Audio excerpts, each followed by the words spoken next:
Shalom saudara, jumpa lagi dengan saya Pendeta Mulyawan Wiryanata. Senang saya bisa kembali berjumpa dengan saudara, bagikan firman Tuhan dan memberkati. Berkat buat saya, berkat juga buat saudara. Siapkan hatimu, tundukkan kepala kita berdoa. Terima kasih Bapak, kembali kesempatan hari ini kami boleh bersama-sama Tuhan menikmati firman-Mu. Sampaikan isi hatimu, terkan perkataan-Mu di atas mulut bibir hamba-Mu Bapak. Sehingga sungguh-sungguh Tuhan, dimanapun kami berada Tuhan, kami percaya saat firman-Mu disampaikan tidak akan kembali dengan sia-sia, melainkan memberkati jemaat-Mu dimanapun mereka berada. Yang takut, yang khawatir, yang cemas, mereka dilebebaskan, dilepaskan, dikuatkan. Sampaikan isi hatimu, di dalam nama Yesus kami siapkan hati kami semua yang siap diberkati. Sama-sama katakan amin. Haleluya. Hari ini kita membuka firman Tuhan dari Ester 4 ayat 10 sampai dengan 14. Ester 4, 10 sampai dengan 14. Demikian firman Tuhan. Akan tetapi Ester menyuruh Hatta memberitahukan kepada Mordekai, semua pegawai raja serta penduduk daerah-daerah kerajaan mengetahui bahwa bagi setiap laki-laki atau perempuan yang menghadap raja di pelataran dalam dengan tiada dipanggil, hanya berlaku satu undang-undang, yakni hukuman mati. Hanya orang yang kepadanya raja mengulurkan tongkat emas yang akan tetap hidup, dan aku selama 30 hari ini tidak dipanggil menghadap kepada raja. Ketika disampaikan perkataan Ester itu kepada Mordekai, maka Mordekai menyuruh menyampaikan jawab ini kepada Ester. Jangan kira karena engkau di dalam istana raja, hanya engkau yang akan terluput dari antara semua orang Yahudi. Sebab sekalipun engkau pada saat ini berdiam diri saja, bagi orang Yahudi akan timbul juga pertolongan dan kelepasan dari pihak lain. Dan engkau dengan kaum keluargamu akan binasa. Siapa tahu mungkin justru untuk saat yang seperti ini engkau beroleh kedudukan sebagai ratu. Amin. Saudara, luar biasa, Tuhan kita baik, amin. Siapapun tidak pernah mengerti hari depan itu seperti apa. Kalau orang dunia bilang nasib, kita lihat Ester. Orang tuanya meninggal dan dia dipelihara oleh Mordekai, saudara dari papanya. Siapa yang sangka dari seorang Ester yang masa depannya suram karena orang tuanya sudah meninggalkan dia, sudah meninggal. Dari seorang Ester yang dipungut oleh Mordekai bisa menjadi ratu, istri raja. Siapa yang pernah menyangka seperti itu? Tidak ada satu orang pun bisa menyangka seperti itu. Karena sama juga saya hari ini bisa melayani Tuhan. Saya hari ini bisa menjadi pendeta. Tidak pernah terpikirkan dari masa kecil saya, kuliah saya, untuk saya punya cita-cita menjadi seorang hamba Tuhan. Itu jauh dari pikiran saya. Apalagi dengan latar belakang orang tua saya yang dengan agama nenek moyang itu sangat kuat sekali gitu loh. Kayaknya tidak mungkin lah. Tetapi kenyataannya saya bisa jadi hamba Tuhan. Bagi Tuhan tidak ada yang mustahil, amin. Dia tahu dan tidak ada yang kebetulan. Orang kita lihat si Ester, Tuhan. Saudara, kita lihat si Ester. Ester menjadi ratu, dan dia luar biasa. Dan saat dia menjadi ratu, saudara, ada si Haman punya rencana yang jahat, mau membinasakan semua orang-orang Yahudi. Coba kita lihat di dalam Ester 3 ayat 13. Ester 3 ayat 13. Surat-surat itu dikirimkan dengan perantara pesuruh-pesuruh cepat ke seluruh daerah kerajaan supaya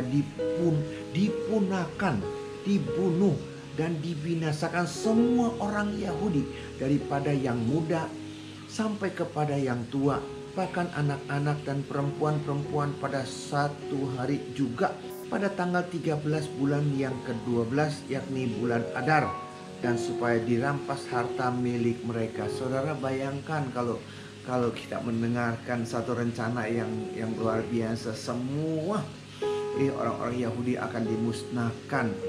Saudara, ini yang terjadi.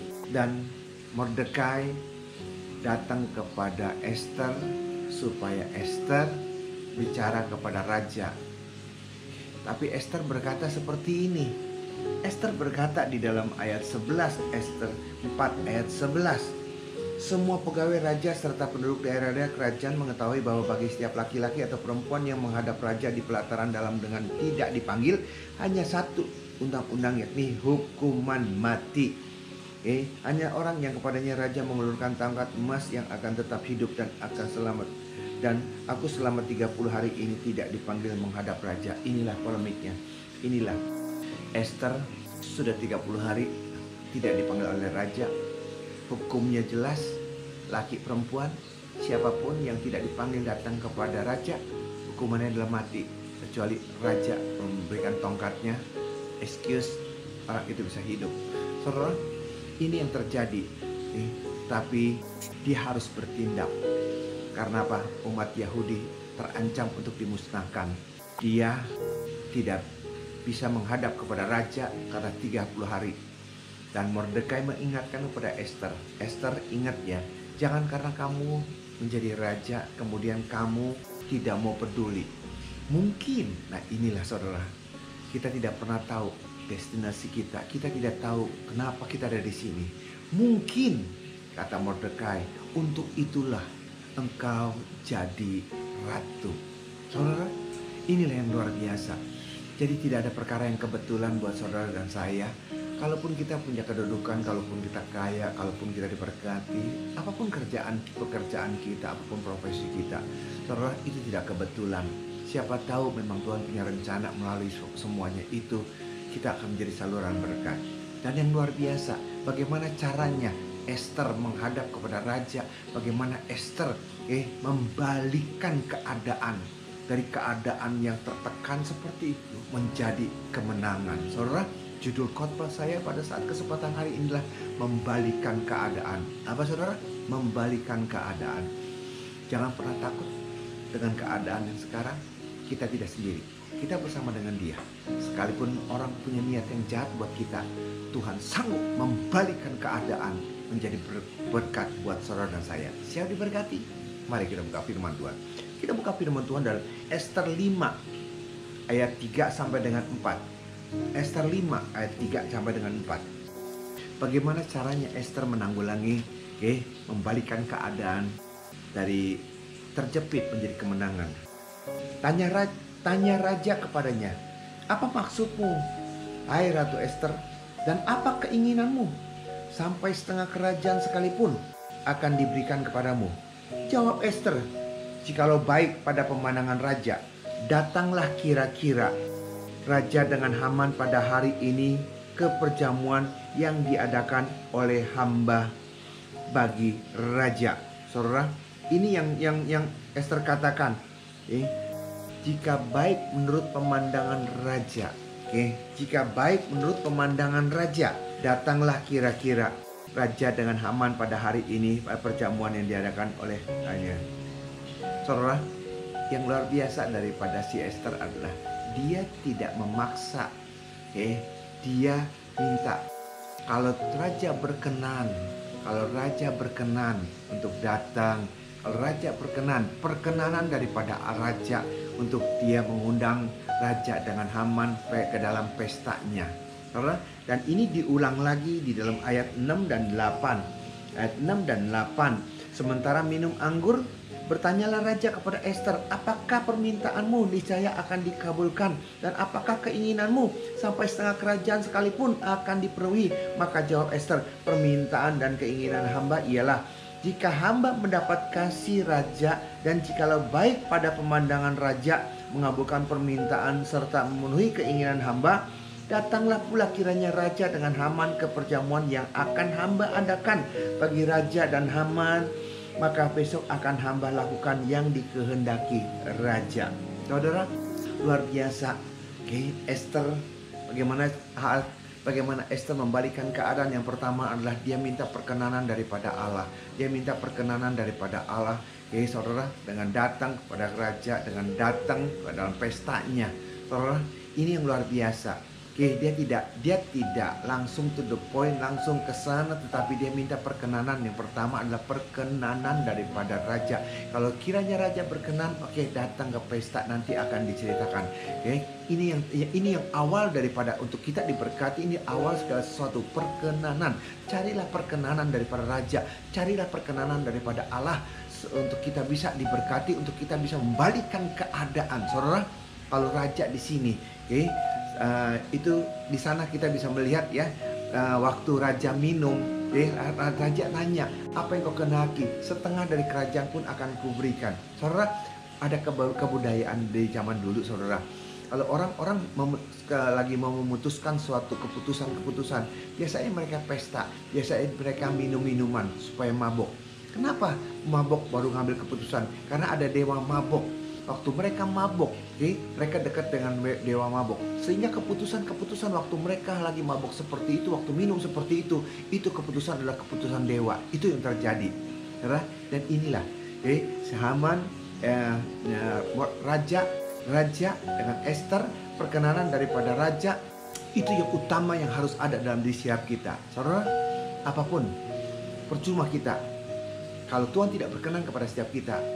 Percuma kita minta yang lainnya. Yang pertama harus kita lakukan untuk bisa memberikan keadaan adalah perkenanan daripada Allah Raja. Amin. Firman Tuhan berkata dalam Amsal 16 ayat 7. Lihat Amsal 16 ayat 7. Amsal 16 ayat 7. Jikalau Tuhan berkenan kepada jalan seseorang, maka musuh orang itu pun didamaikannya dengan dia. Ini yang luar biasa. Jika Tuhan berkenan kepada jalan seseorang, musuh orang itu akan diperdamaikan dengan dia. Jikalau Tuhan berkenan kepada jalan seseorang, artinya apa? Perkenanan daripada Allah. Itu yang paling mutlak penting. Kalau Tuhan berkenan, dia bisa membalikan keadaan. Maka musuh orang itu pun didamaikannya dengan dia. Jadi yang kita cari adalah waktu kita dalam problem dan masalah, ada perkenanan daripada Allah. Apakah Tuhan berkenan dengan kita atau tidak berkenan kepada kita? Seringkali orang datang kepada saya, konseling sama saya dan berkata, Pak Pendeta, tolong doain Pak Pendeta. Kalau saya dapat proyek ini Pak Pendeta, saya akan sumbang gereja. Kalau proyek dapat ini Pak Pendeta, saya akan berikan perpuluhan, saya akan sumbang, saya akan berkati gereja. Saudara, luar biasa. Tetapi satu hal, apakah Tuhan berkenan dengan pekerjaanmu, dengan caramu? Itu. Jangan kita berpikir sepertinya seolah-olah Tuhan begitu miskinnya dan Tuhan begitu perlunya perpuluhan kita, Tuhan perlunya komisi dari kita, Tuhan perlunya berkat dari kita. Saudara, maaf, Tuhan bisa memakai siapapun. Jangan saudara berkata kalau tidak ada perpuluhan dari saudara, kalau tidak ada sumbangan dari saudara, kalau tidak ada berkat dari saudara diberikan kepada gereja, oh gereja miskin, gereja tidak bisa beli tanah, gereja tidak bisa membangun. Saudara, maaf, Tuhan kita adalah Tuhan yang kaya. Dia tidak butuh. Dia tahu kok. Dia bisa memakai siapapun. Dan bagi dia tidak ada yang mustahil. Ada amin?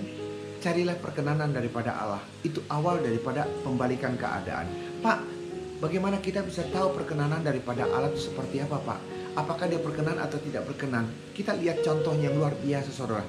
Kita lihat di dalam 1 Samuel 15 ayat 18 dan 19 sampai dengan 19. Tuhan telah menyuruh engkau pergi dengan pesan. Tuhan berbicara kepada Saul. Pergilah, tumpaslah orang-orang berdosa itu, yakni orang Amalek. Berperanglah melawan mereka sampai engkau membinasakan mereka. Saudara, mengapa engkau tidak mendengarkan suara Tuhan? Mengapa engkau mengambil jarahan dan melakukan apa yang jahat di mata Tuhan? Lalu kata Saul kepada Samuel, aku memang mendengarkan suara Tuhan dan mengikuti jalan yang telah disuruhkan Tuhan kepadaku, dan aku membawa Agag, raja orang Amalek, tapi orang Amalek itu sendiri telah kutumpas. Saudara, Tuhan berkata kepada Saul, tumpas semua laki, perempuan yang hamil, bayi, anak-anak, binatang, semuanya tumpas. Itu perintah Tuhan. Tapi yang terjadi, apa yang terjadi? Saul tidak melaksanakan itu.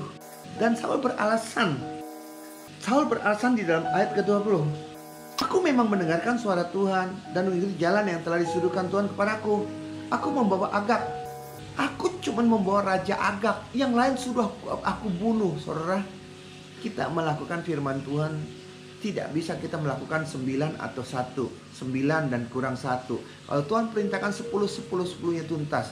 Jangan 9 dan kurang 1. Tuhan mau semuanya dan semuanya. Dan itu yang terjadi. Dan Saul meninggalkan satu si Agag.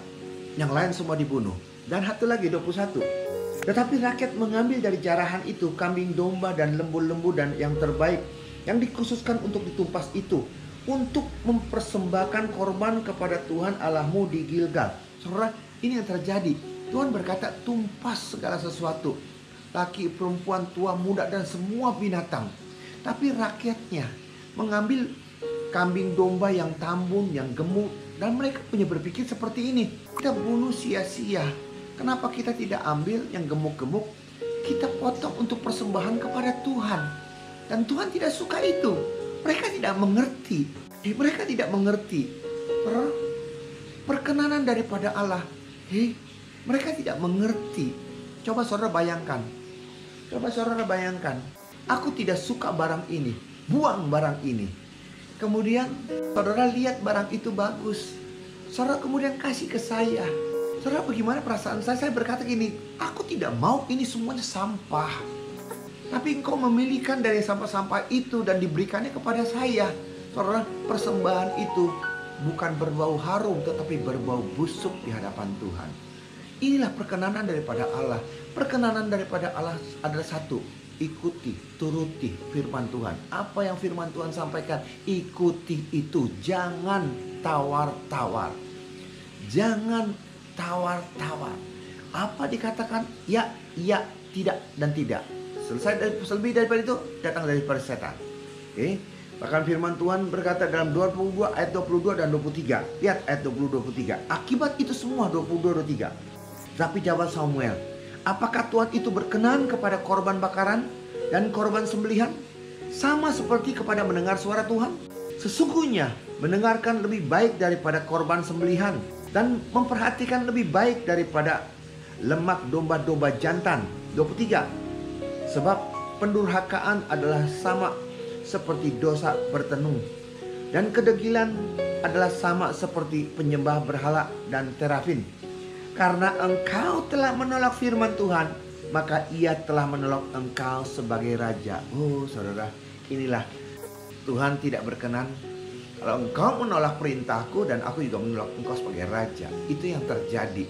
Saudara, kalau jalan hidup kita berkenan di hadapan Tuhan, kalau jalan hidup kita berkenan di hadapan Tuhan, kita bisa membalikan keadaan. Karena kekuatan daripada Tuhan yang kita andalkan. Tapi kalau dia tidak berkenan, kita jalan sendiri. Kita tidak pernah akan bisa. Kita tidak pernah akan sanggup. Dan itu yang terjadi. Berapa banyak kita di tempat ini. Seringkali kita berkata, Tuhan berkati, nanti aku kasih persembahan, nanti aku kasih perpuluhan. Saudara, Tuhan gak semiskin itu kali. Tuhan mau setiap kita tuh diberkati, saudara. Dan coba kita lihat Galatia 1 ayat 10. Galatia 1 ayat 10, saudara. Jadi bagaimana sekarang? Adakah ku cari kesukaan manusia atau kesukaan Allah? Adakah ku coba berkenan kepada manusia? Sekiranya aku masih mau mencoba berkenan kepada manusia, maka aku bukanlah hamba Kristus. Saudara, lihat pilihan di tangan saudara dan saya. Saudara mau menyenangkan siapa? Saul. Dia mau menyenangkan siapa? Menyenangkan rakyat atau menyenangkan Tuhan? Karena dia mau menyenangkan rakyat mengambil kambing-kambing, domba, segala macam yang tambun untuk dipersembahkan kepada Allah. Dia untuk menyenangkan rakyat, dia tidak melarang rakyat, dan rakyat melakukan hal seperti itu.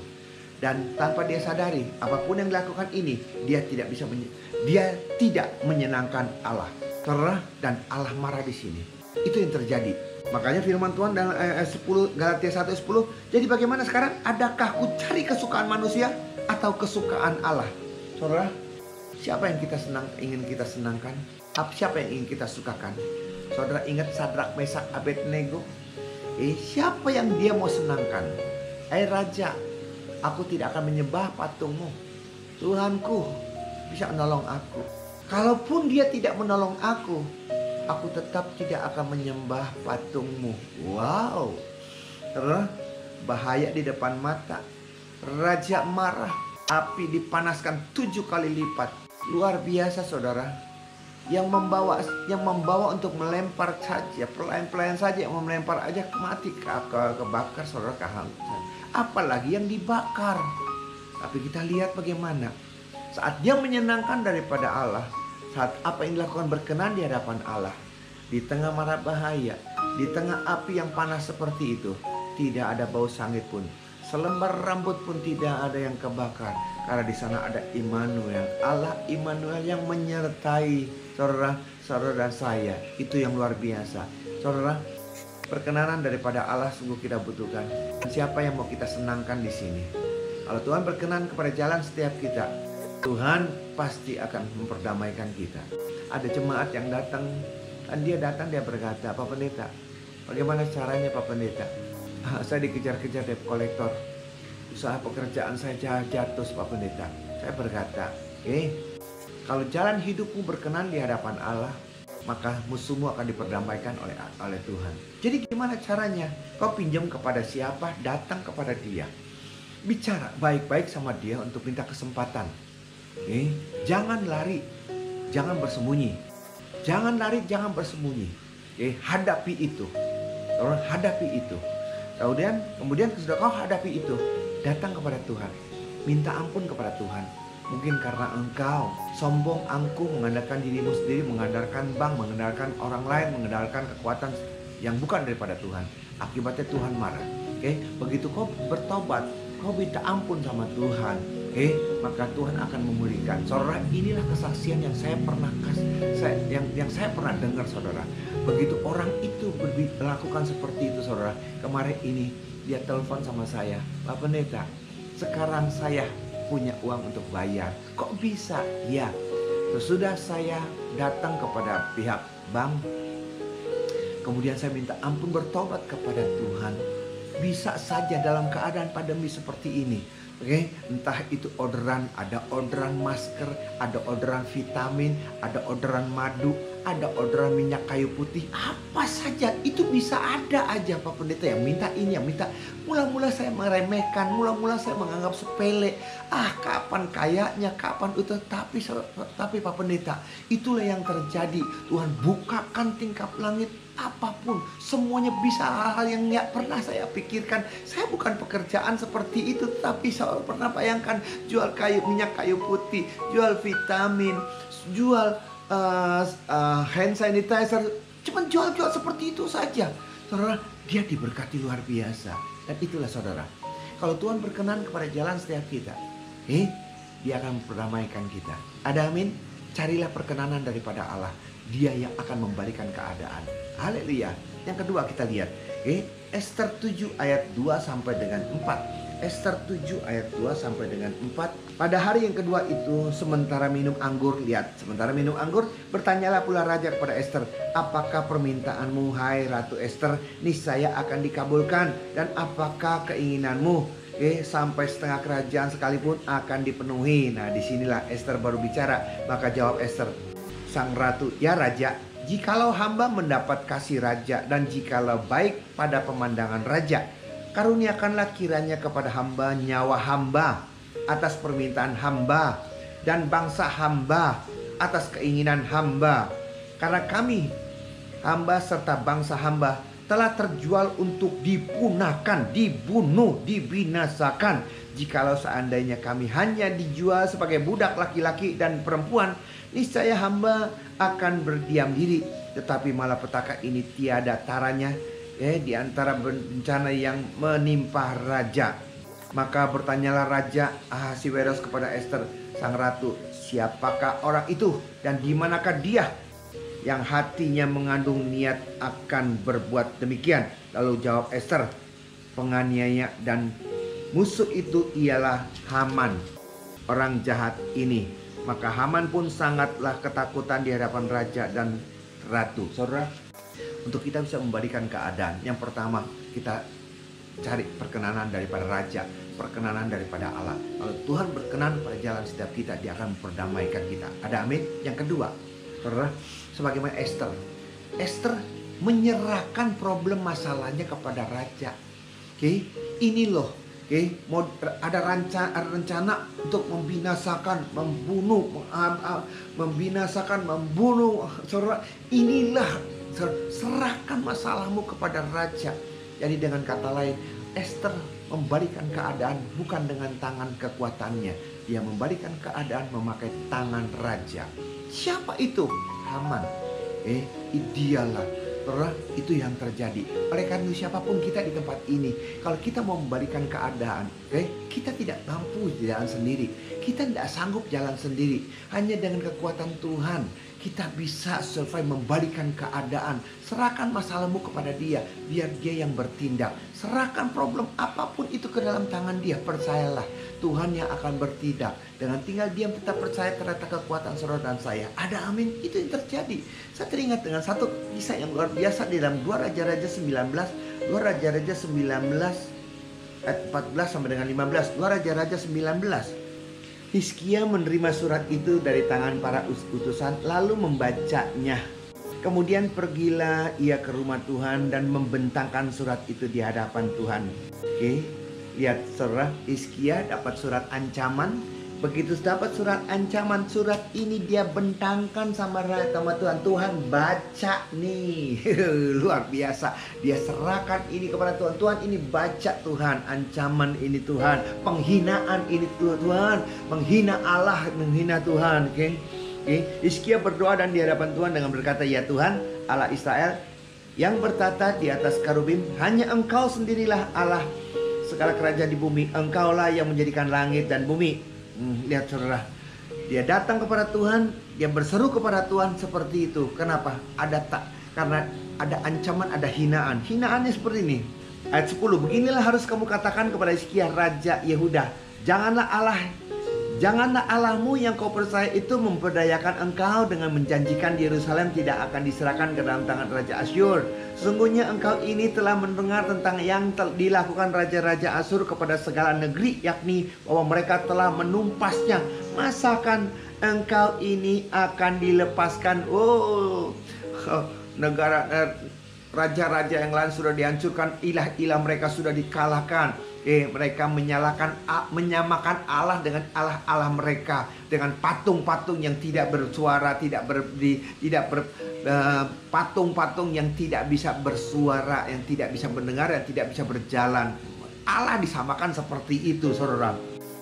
Sudahkah para Allah dari bangsa-bangsa yang telah dimusnahkan oleh nenek moyangku dapat melepaskan mereka, yakni Gosan, Aran, Resef, Bani Eden dan di Telasar. Saudara, ini yang luar biasa. Mereka menghina dan mereka menyambakan Tuhan tuh seperti ini. Tuhan tuh Tuhan gak bakal bisa nolong. Jangan sampai dibodohin sama si Hizkia.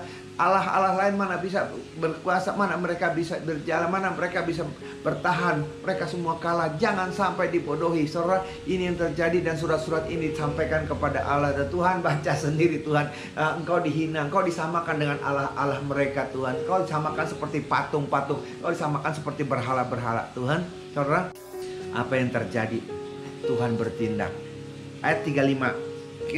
Kita lihat ayat 35. Maka pada malam itu keluarlah malaikat Tuhan, lalu dibunuhnyalah 185.000 orang di dalam perkemahan Asyur. Keesokan hari pagi-pagi tampaklah semuanya bangkai orang-orang mati belaka. Tuhan kirimkan malaikatnya, sekali ditiup mati semuanya. 37. Pada suatu kali ketika ia sujud menyembah di dalam kuil Nisrok Allahnya, maka Adramelek dan Saresek dan anak-anaknya membunuh dia dengan pedang dan mereka loloskan diri ke tanah Ararat. Kemudian Asarhadon anaknya menjadi raja menggantikan dia, sedangkan Raja Asyur itu dibunuh sama anaknya sendiri. Saudara, luar biasa. Apapun masalah kita, persoalan kita, hadapkan kepada Tuhan. Percaya dia bisa bertindak. Bagi dia tidak ada yang mustahil. Saudara, dia kirimkan malaikatnya, ditiup semuanya, mati itu semua. Dan Tuhan bisa membelokkan segala sesuatu anaknya untuk membunuh bapaknya. Saudara, ini yang terjadi. Bagaimana caranya untuk bisa membalikan keadaan? Kita belajar dari Esther. Cari perkenanan daripada Allah. Begitu cari perkenanan daripada Allah, kedua, dia tidak memakai kekuatannya sendiri, tapi dia menghadapkan masalah dia kepada si raja, dan raja yang bertindak. kemenangan, memberikan keadaan, boleh ada menyertai. Karena raja yang bertindak, karena Allah yang bertindak. Kirimkan malaikat, Asyur rajanya mati di sana. 185 itu kontar habis semuanya dibunuh. Saudara, itu yang terjadi. Jadi hari ini apapun masalah problem pergumulan kita, saudara, perkenanan daripada Allah. Kalau Tuhan berkenan kepada jalan saudara dan saya, Tuhan akan memperdamaikan musuh. Kalau Tuhan sudah memperdamaikan, kalau Tuhan sudah berkenan kepada setiap kita, kemudian datang bawa semuanya itu kepada Dia. Biar Tuhan yang bekerja dan kita tonton saja melihat bagaimana Tuhan bekerja. Jangan putus asa, jangan sampai kehilangan semangatmu. Karena Tuhan mau kita semua diberkati. Amin. Tundukkan kepala kita berdoa.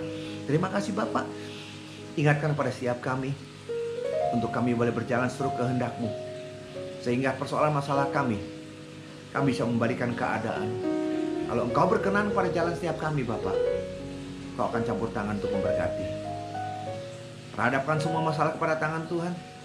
Bukan dengan kekuatan kita untuk kita menghadapi, membalikan keadaan, tetapi Tuhan yang bertindak, Tuhan yang menghancurkan, dan Tuhan yang melakukan segala sesuatu. Terima kasih Bapak. Mampukan anak-Mu Bapak, sidang jemaat-Mu Tuhan, dimanapun mereka berada.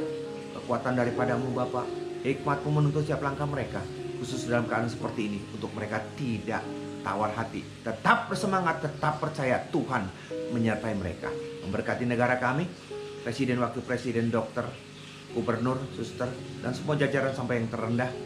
Tutup bungkus kami dengan kuasa darah-Mu, dan kami percaya perkenanan daripada Allah meluputkan kami, membebaskan, melepaskan kami.